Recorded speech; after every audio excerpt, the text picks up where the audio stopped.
Smrt u zoru.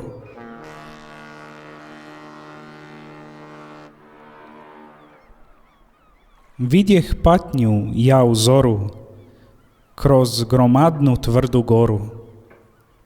Umrtvila zora krhko, kroz ono gdje snovi vide, plovila gdje brod ne ide.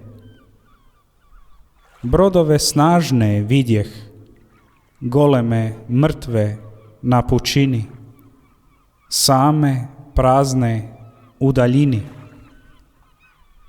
Micat im se jedro stalo, kao da je popucalo, u vječnosti, u tišini, u životam, u divljini, kao da su stali vali, naslikavši brod taj mali, na obzoru smrtnog mora, kao da je vječnost bila, majka broda njegova mila, pa ga brigom othranila, da se burom sad on bori, da mu jedra vjetar mori, dok mu mokar put taj goli, opjevalo more zori.